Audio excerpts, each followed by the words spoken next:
half of all men and 1 out of 3 women will be diagnosed with cancer. I was able to vocalize through typing my feelings, my thoughts, my concerns, and where he was. And it helped me as much as it helped them. Whoever you are, wherever you're at, don't ever feel that you're alone. And people overseas. are lifting us up in prayer. And my daughter in England spread it around there, and we had people all over Europe and England praying. And you find out that how many people think about you, care about you. They don't have to know you, and they care. And the ripples keep going out. You just never know how many lives you touch. And we have touched, I guess, so many lives. I asked a friend of mine, I said, okay, when God gives us something that we have to deal with, we're supposed to learn. And I sure hope he teaches me real quick, because I'd like us to get through this. And she looked at me and she said, you know what? You may not be the one that has to learn. And even to this day, that was back in August of 2014. And even to this day, she'll say, don't ever let this diagnosis beat you, because you can beat it. And all you need is encouragement, knowledge, love, and God. Download the app. Let's beat cancer together. Download the app. Let's beat cancer together.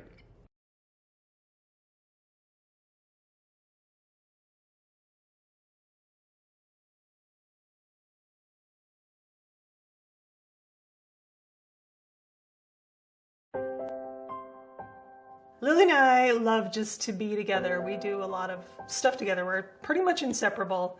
We love to bake and make candies.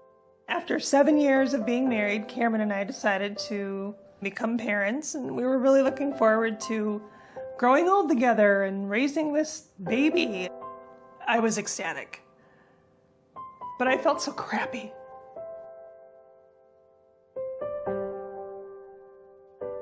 Throughout the next 3 months, I kept losing weight to the tune of about 5 to 7 pounds a week. We had known that Heather was not feeling well. We had originally thought, oh, this is going to be some simple sort of thing. As time goes on, you realize, wait a minute, the doctors are starting to knock off the real simple things. About mid-October, I felt like a truck parked on my chest, and I couldn't breathe. 3.5 months after Lily was born, I got the diagnosis, malignant pleural mesothelioma. And I looked over at my wife, and she had this look of just sheer terror. If you read about mesothelioma, if you do any research, it's dire. Most people don't live beyond 15 months after diagnosis. When I was diagnosed, I was 36 years old. That's extremely young. It doesn't get the attention that it deserves to not only find better treatments for it, but to find a cure. When I was a little girl, my dad worked construction. He would come home from work covered in dust. His jacket would be white, crusty from the drywall dust that he would be sanding off the walls. Anything that I had to do outside, I liked wearing my dad's coat. It was just, unbeknownst to us, it was chock full of asbestos. That's how my exposure happened. My dad worked with asbestos.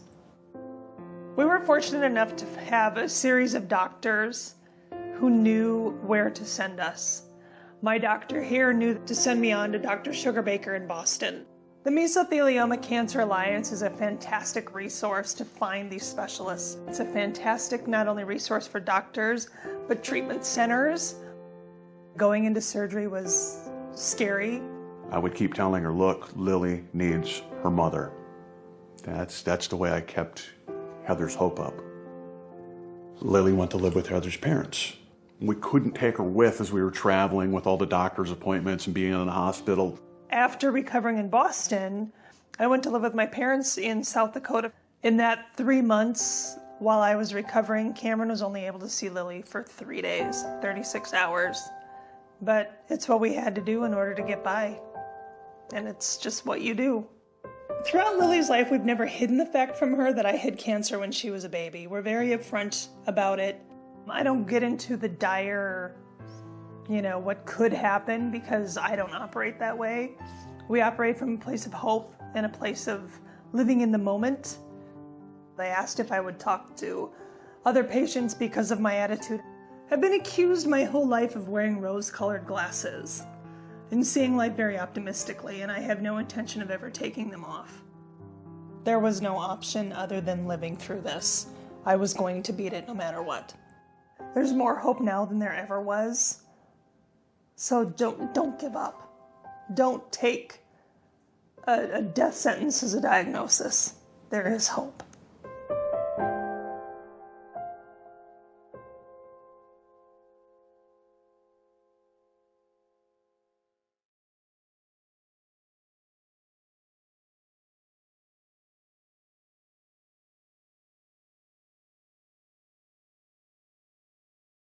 Many times what we think about where we are isn't really where we are, and we're usually a little behind. And the important thing is for caregivers to keep you focused and oriented that you're actually getting better. Yes.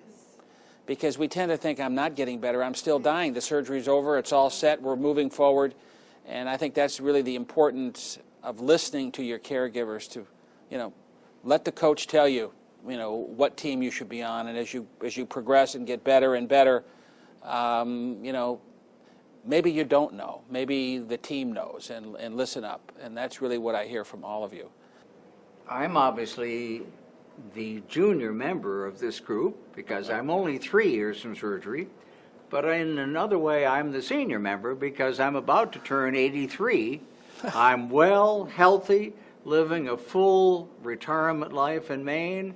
And what your surgery and your team has given me is a chance to finish out my life in retirement and enjoy living and doing the things that I love to do. That plan A is what we choose for ourselves, and plan B is what actually happens, and it's what you do with that plan B that makes you who you are.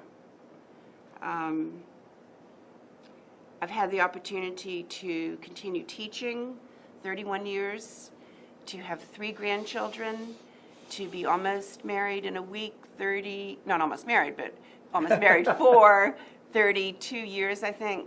He'll get me on that one. And my mother is 91, sends her best. And I have dedicated my health and my life to teaching. That's what I do, that's what you do. And that's what makes Brigham so unusual. It's not that you come here to be healed, but you come here to be healed and you know that whatever they learn from you, that it will continue, hopefully, in decades and continue to improve, and that the teaching hospital is the ultimate in medical care. I have my life back now. I don't have to worry about whether or not this cancer is going to come back. I live my day one day at a time, and basically I do have this trach now, but I only use it at night to sleep. That's really my only complication that's left. Just at night I'm on a ventilator just to rest. But other than that, I live my life, and my husband and I take day trips, and we go to a few rabbit shows a year because that's what we love to do. And I'd say that's it. I'm very happy, and I love talking to other patients to give them hope, because after what I've been through, it wasn't easy, but I made it, and it was a long battle, but I won, and that's why I'm here today, and I'm very grateful for that. I've said it before, I think that the concept of false hope is an oxymoron. I don't think there is such an entity as false hope. And I think hope is the most powerful. If the atom, splitting the atom, is extreme release of energy, I think for patients with any type of illness, hope is an amazing energizer, and its presence is always to be welcomed and accepted. So we'd like to thank, again, all 3 of you for coming in today to the Brigham Hospital here in Boston. We have a story for you tonight that is more than inspirational. It's miraculous. A West Bank man was told he only had a few months to live. Today, he's tearing off pages of the calendar he never thought he'd see. Is it his religious dedication, his positive attitude, his family and friendships that keep him defying the odds? It's a mystery even doctors can't explain. Sunlight spills onto tranquil greens at Timberlane Country Club. But listen. Cat A. Pull a pin. We don't need $10 since he ends up short. On any given Thursday, sounds of friendship drown out the silence wherever Willie Jondron and his buddies gather. I guess this is good enough, huh, guys? Yeah, that's good. It's good enough? Their relationships span decades. Every meeting, a celebration. Whoa! What am I doing in this group? Because Willie Jondron, 5 please, on the tee, dead man walking.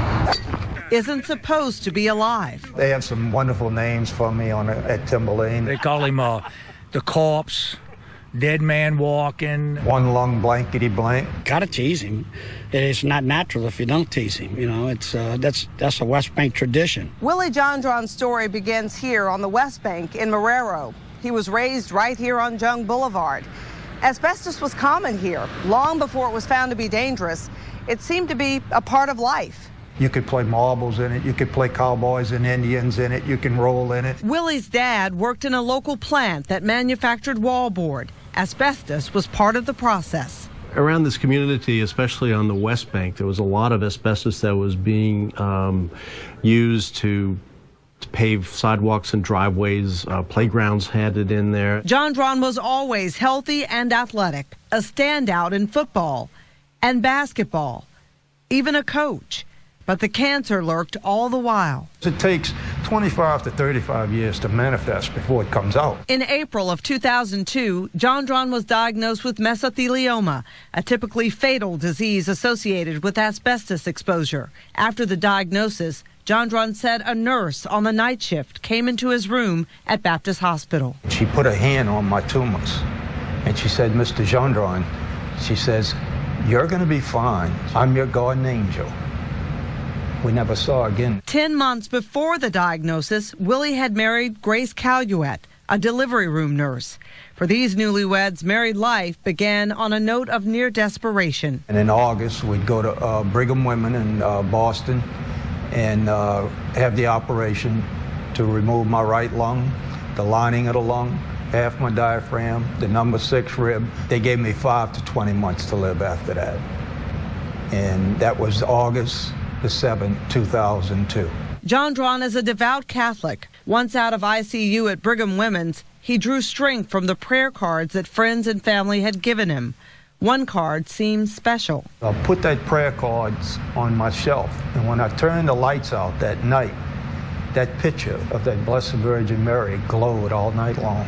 The power of his faith was pitted, though, against astronomical scientific odds. Once the diagnosis is made and is producing symptoms, then the survival is fairly short. But for Willie, months turned to years. Everything that happened was kind of like cascading, you know, one type of miracle after another. 5 years went by with no major health setbacks.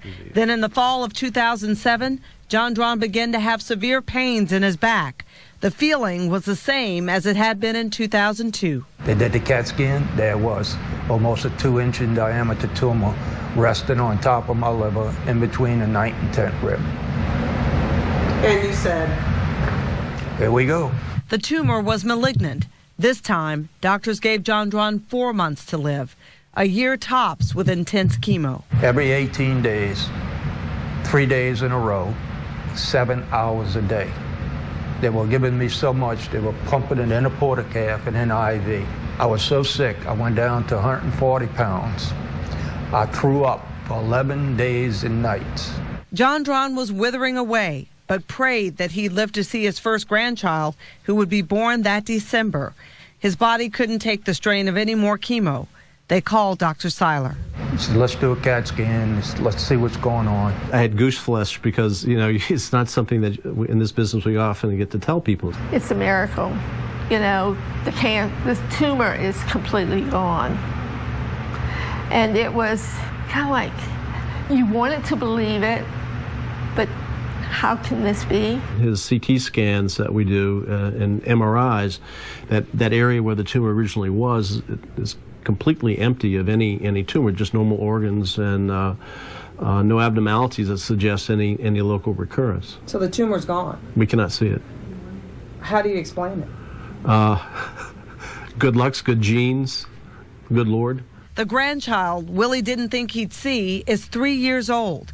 He says he's using these gifts of more time to give to others. If I could take one person's life and change it and put it in the right direction, if I can give one person inspiration and courage to go through and never give up and fight it and beat it, it's all worth it. There's a big reason why he's still here today. And I think it's because he has more things to do in this lifetime. Life is not like a card game, you know? I mean, a card game, you get a bad hand, you throw it in. When God deals you a hand, you got to play it.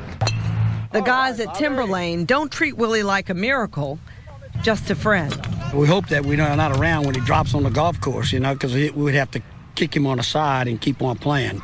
But no, I've known Willie quite a few years, and he's a survivor. So we always tease him, and I think that keeps him going too. He enjoys it as much as we do. So, and he's a pretty good guy. I mean, considering he gave us each $100 to come out here. He wants to be playing as he has for the past several years, and he'll play every day until his last day. You know my good friend Willie? Oh, God, Mike. He beat all the odds. He beat them all. He's still here. He's a little ugly, but he's still here. Oh, God. Half that fee will end up okay. And Dr. Milton Seiler says there is evidence and studies that faith improves the quality of life for people with cancer, but he also points out the importance of vigorous therapies that Willie received. The doctor also says surgery, the medical and radiation oncology all work together to give a patient the best chance. Now, Seiler also says doctors still don't know everything about how the immune system works, but he believes Willie John John has an immune system that is apparently super vigilant. He admits, though, he has never seen a case as dramatic as John John's in all the 32 years he's been practicing. Yeah, I mean, on TV, he looks in perfect health. He does, but you know what? He still has a lot of problems. He had surgery to remove his diaphragm. He lost a lung. He still sometimes has trouble breathing. He gets tired easily, but he doesn't stop. You saw him on the golf course. No. And I guess it's positive attitude that helps keep him going. Whether it's that or divine intervention, I guess we'll never know. Inspiring, whatever. All right.